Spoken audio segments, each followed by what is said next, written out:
어제 퀸즈 한인회가 동포회관 건립을 위한 첫 기금 모금 행사를 열었습니다. 버겐카운티장에 도전하는 짐 테데스코 후보와 캐서린 도노반 후보가 토론회를 열고 공방전을 펼쳤습니다. 본선거를 위한 부재자 투표 신청 접수가 오는 28일까지 이어집니다. 뉴욕 총영사관에서 유공 동포 포상과 동포 문학상 전수식이 개최됐습니다. 북한에 6개월 동안 억류됐던 미국인 제프리 에드워드 파울 씨가 6개월 만에 석방됐습니다. 이상은 이 시각 주요 뉴스입니다. 여러분 안녕하십니까? KBN 뉴스입니다. 어제 퀸즈 한인회가 동포회관 건립을 위한 첫 기금 모금 행사를 열었습니다. 퀸즈 보로청에 이어 폴 벨론 뉴욕 시의원도 시 예산 지원 방안을 검토하고 있다고 밝히면서 동포회관 건립에 청신호가 켜졌습니다. 하지만 그 무엇보다도 한인들의 참여가 당부되고 있습니다. 금홍기 기자가 보도합니다. 뉴욕 플러싱에서 퀸즈 한인 동포회관 건립을 위해 열린 첫 기금 모금 행사. 기금 모금 행사에는 한인들의 염원인 동포회관 건립을 위해 힘을 보태기 위한 사람들로 행사 장내를 가득 메웠습니다. 유재봉 퀸즈 한인 회장은 한인회가 200만 달러를 모금하면 퀸즈 보루청 측에서 약 250만 달러를 지원하겠다는 답변을 받아낸 데 이어 뉴욕시 의회에서도 동포회관 건립에 필요한 예산을 지원하는 방안에 대해 긍정적으로 검토 중이라고 밝혔습니다. 한 140만만 더 모으면은 저희가 1,000만 불짜리 지금 우리 동포들을 위한 이 빌딩이 좀 올라갈 수가 있습니다. 저희도 열심히 보고 있고 또 여러분들 모두가 오셔서 여기에 주인이 돼야 됩니다. 같이 오셔서 추진위에도 같이 들어오시고. 뉴욕시와 퀸즈 보로층에서 동포회관 건립 지원 방안에 대한 긍정적인 답변을 내놓고는 있지만 한인 사회에 기금 마련이 시급해 보입니다. 한인 사회에서는 이미 모금 활동을 통해 뉴욕 한인 커뮤니티 센터를 지난 2006년 매입해 운영에 실패하면서 선뜻 돈을 내놓는 한인들이 많이 줄었습니다. 퀸즈 한인회가 추진하고 있는 동포회관은 한인들의 기금 모금액에 따라 건립이 좌우되기 때문에 한인들의 관심과 참여가 무엇보다 중요해 보입니다. KBN 뉴스 금홍기입니다. 버겐카운티의 수장 자리를 놓고 민주당 짐 테데스코 후보와 공화당 캐서린 도노반 후보가 치열한 접전을 벌이고 있습니다. 두 후보는 선거를 앞두고 토론회를 가졌는데 막바지 민심 잡기에 치열한 공방전을 벌였습니다. 박민기 기자가 취재했습니다. 어제 저녁 해켄색에 위치한 버겐카운티 플라자에서 뉴저지 버겐카운티장 선거에 출마한 민주당 짐 테데스코 후보와 공화당 캐서린 도노반 후보가 토론회를 가졌습니다. 시작 시간이 7시 30분임에도 불구하고 2시간 전부터 기자회견장은 두 후보의 지지자들로 문전성시를 이뤘습니다. 주최 측은 토론회의 공정성을 위해 각자 지지하는 후보의 이름이 새겨진 티셔츠를 입고 온 방청객들에게 티셔츠를 뒤집어 입어줄 것을 부탁했지만 거센 반대에 부딪혀 난항을 겪었습니다. 약간은 긴장된 모습의 테데스코 후보와 도노반 후보는 토론 전 각자의 생각을 정리하며 토론 준비에 만전을 기했습니다.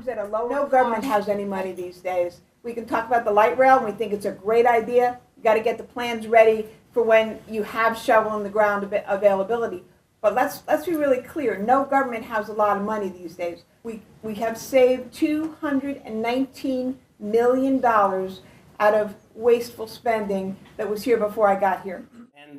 불필요한 예산 절감과 한인 정책 활성화 등의 공약을 내세운 캐서린 도노반 후보에 맞선 짐 테데스코 후보는 현재 도노반 후보가 별다른 계획 없이 세금 문제에만 너무 치중하고 있다며 자신은 버겐카운티를 개선할 다양한 계획이 있다고 주장했습니다. My vision is one of ideas and improvement, while my opponent presents only attacks and blame. I plan to expand internship and apprenticeship programs and to provide free tutoring and access to the internet for the students that need them at no cost to the taxpayers. My opponent has released no plan for education, one of the most important things we can do for our young people. 토론이 끝날 때까지 두 후보는 서로의 공약을 지적하고 유권자들의 호응을 이끌어내는 등 열띤 공방전을 펼쳤습니다.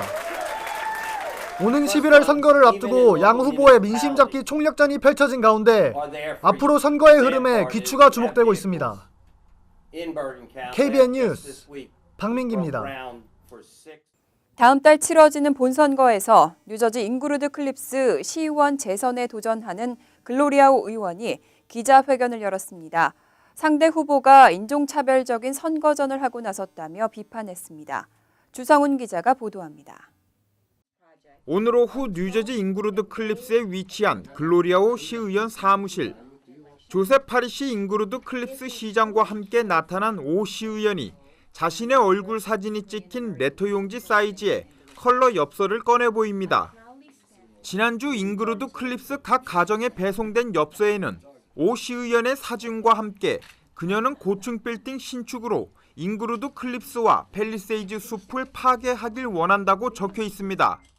여기서 말하는 고층 빌딩은 최근 환경단체의 거센 반대에 부딪혀 난항을 겪고 있는 LG 신사옥으로 엽서를 보낸 단체는 남부 트렌톤에 있는 정치운동단체 리그 오브 컨서베이션 보터스인 것으로 밝혀졌습니다. 하지만 오 시의원은 LG 신사옥에 찬성한 많은 의원들은 제쳐두고 왜 자신만 사진과 이름을 거론하며 엽서를 보냈는지 의구심이 든다며 자신이 타운의 유일한 한인 여성 시의원으로 공격 대상이 된 것 같다고 의문을 던졌습니다. Or is it because I am the only Korean American woman on the council? Or is it because LG is a Korean company? This attack is not only insulting to me and to the Korean community, but to all the residents of Englewood Cliffs that I serve.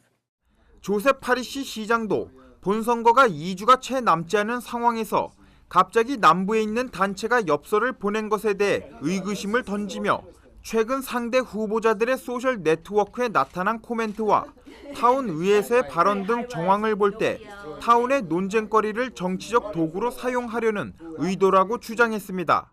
They've been talking about the LG and the high-rise issue at the last 7-8 council meetings. It's pretty coincidental that all of a sudden, 2 weeks before election, this piece goes out. 한편 글로리아오 시의원은 다음 달 4일 치러지는 본선거에서 같은 민주당 소속의 에드워드 에버사 의원과 재선에 나서며 현재 이 두 자리를 놓고 공화당의 킹가 제메키 후보와 마리오 크렌작 후보의 도전을 받고 있습니다. KBN 뉴스 주성훈입니다. 오는 11월 4일 실시되는 본선거에 부득이한 사정으로 참석할 수 없다고 해도 미리 투표에 참여할 수 있습니다. 28일까지 부재자 투표 신청을 할 수 있고 11월 3일까지는 각 선관위에 직접 방문해서 미리 투표할 수도 있습니다. 뉴욕주는 선거 당일 타주에 있거나 건강상의 문제 등으로 투표소를 찾을 수 없는 유권자에게 부재자 투표를 허용하고 있습니다. 부재자 투표 신청서는 오는 28일까지 자신이 살고 있는 카운티 선거관리위원회에 우편으로 신청할 수 있습니다. 부재자 투표 마감일은 11월 3일까지지만 우편 소인이 28일까지 지키면 선관위 도착 날짜가 지나도 인정됩니다. 한편 11월 3일까지 각 카운티 선관위를 직접 방문해도 투표 신청이 가능하고 이 경우에는 투표용지를 받아서 현장에서 투표를 마칠 수 있습니다. 한편 뉴저지주에서는 특별한 사유 없이도 사전 우편 투표가 가능합니다. 투표용지는 역시 오는 28일까지 자신이 속한 카운티 선관위에 우편으로 신청할 수 있습니다. 기표한 투표용지는 11월 3일까지 카운티 선관위로 발송하면 됩니다. 또 직접 방문 신청은 11월 4일 오후 8시까지 허용됩니다. 이 경우에는 선관위에서 투표용지를 받은 뒤 바로 현장에서 투표할 수 있습니다. 한편 한인 유권자를 위한 부재자 투표 한글 신청서는 시민참여센터 웹사이트에서 받을 수 있지만 기입은 반드시 영어로 할 것이 당부되고 있습니다. 조국을 떠나 이국 땅에서 열심히 살고 있는 한인 동포들에게 모국으로부터 받는 상은 더욱 의미가 있을 것 같은데요. 어제 뉴욕 총영사관에서는 유공 동포 포상과 동포 문학상 전수식이 개최됐습니다. 금홍기 기자가 취재했습니다. 제8회 세계 한인의 날을 맞아 유공 재외동포 포상과 재외동포 재단이 주최하는 제16회 재외동포 문학상 전수식이 개최됐습니다. 성공한 기업인으로 20여 년간 각종 한인단체를 지원하고 나눔 활동을 전개하고 있는 김영길 베델인더스트리 회장에게 국민훈장 모란장을 수여했습니다. 대통령 포상은 태권도를 통해 30여 년간 미국인들에게 한국의 정신문화를 보급하면서 한미 간의 우호 증진과 교류 협력에 기여하고 있는 양봉필 21세기 한중미 지도자회 사무총장이 받았습니다. 또 자살 예방 방지와 정신적으로 어려움을 겪고 있는 동포들을 지원하고 있는 김영우 미 동부 생명의 전화 대표에게는 외교부 장관 표창이 수여됐습니다. 우리 해외 동포에게 가장 중요한 그런 상인 걸로 제가 알고 상당히 그 마음이 무겁습니다. 하여튼 뭐 좀 더 헌신과 봉사를 우리 사회에 잘 하라는 의미로 알고 오늘 감사히 받도록 하겠습니다. 재외동포 문학상은 신체검사 받는 날이라는 작품을 쓴 전준성 작가에게 단편 소설 부분 우수상이 돌아갔습니다. KBN 뉴스 김원기입니다. 북한에 6개월 동안 억류됐던 미국인 제프리 에드워드 파울 씨가 6개월 만에 가족의 곁으로 돌아오게 됐습니다. 하지만 아직도 북한에는 2명의 미시민권자가 압류돼 있습니다. 나머지도 조속히 석방되길 기대합니다.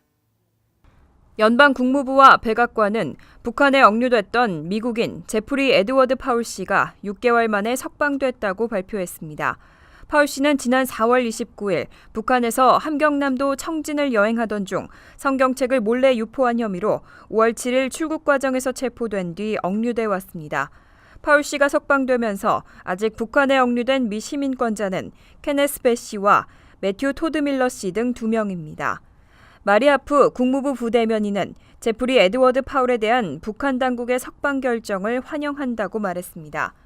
조시 어니스트 백악관 대변인도 브리핑에서 파울 씨 석방은 긍정적인 결정이라고 밝히고, 하지만 미국 정부는 나머지 2명이 아직도 수감 중이라는 점에 집중하고 있다고 말했습니다. 이어서 북한 당국이 이들도 즉각 석방할 것을 촉구한다고 강조했습니다. 한편 북한은 지난달 14일 재판을 열고 6개월째 억류해온 미국인 관광객 밀러 씨에게 6년 노동교화형을 선고했습니다. 또 2012년 11월 방북했다가 억류된 배 씨는 지난해 4월 국가전복 음모죄로 15년의 노동교화형을 선고받고 복역 중인 것으로 알려졌습니다. 타겟과 홈디포 등 대형 업체들의 해킹 피해가 줄줄이 잇따르고 있습니다. 이번에는 스테이플스가 역시 해킹 공격으로 고객 신용카드 정보가 유출됐을 가능성이 있다며 조사를 받고 있습니다. 스테이플스 대변인은 20일 고객들의 신용카드 정보와 관련해 문제가 생겼을 가능성을 조사하는 중이라며 사법당국과 접촉하고 있다고 밝혔습니다. 당국은 해커가 만든 정교한 소프트웨어가 스테이플스의 현금 결제 시스템에 침투해 카드 정보를 읽었을 가능성을 제기하고 있습니다. 현재 피해를 입은 고객의 수는 정확히 파악되지 않았습니다. 하지만 뉴욕과 뉴저지를 비롯해 펜실베니아주의 스테이플스 매장 수백 곳이 피해를 봤을 가능성이 있는 것으로 전해졌습니다. 이번 사건은 최근 잇따랐던 사례들과 마찬가지로 고객의 정보를 빼내는 악성 소프트웨어를 통한 해킹으로 추정되고 있습니다. 한편 홈디포는 역시 지난달 해킹 공격을 받으면서 신용카드와 직불카드 5,600만 장의 정보가 유출된 것으로 보고 조사에 들어갔습니다. 또 지난달에는 JP모건 체이스 등 대형은행 5곳에서 이와 같은 개인정보 유출 사고가 발생해 현재 조사가 진행 중입니다.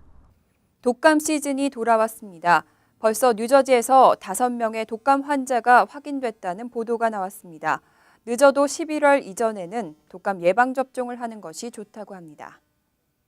스타레저는 21일 뉴저지주에서 현재까지 5명의 독감 환자가 확인됐다고 보도했습니다. 신문은 현재 뉴욕과 뉴저지 일원의 독감 바이러스 감염 지수는 낮은 단계에 있지만 곧 확산될 조짐을 보인다고 지적했습니다. 이에 대해 질병통제예방센터는 생후 6개월 이상 된 모든 사람은 독감 예방접종을 하는 것이 바람직하다고 권고했습니다. 특히 임산부와 의료계통 직종 종사자, 5세 이하 어린이나 그 어린이와 함께 거주하는 사람, 또 50세 이상 성인 등은 꼭 독감 예방접종을 맞을 것을 당부하고 있습니다. 특히 올해부터는 뉴욕시의 데이케어 센터에 다니는 5세 이하 어린이들 대상으로 독감 예방접종이 의무화됐습니다. 또 뉴저지주와 커네티컷주도 데이케어 프로그램에 등록한 어린이의 독감 예방접종을 의무화하고 있습니다. 전문의들은 예방접종을 하더라도 면역이 형성되려면 약간 시간이 걸린다며 11월 이전에 맞는 것이 바람직하다고 설명했습니다. 이상으로 KBN 뉴스를 마칩니다. KBN과 함께 즐거운 저녁 되시기 바랍니다.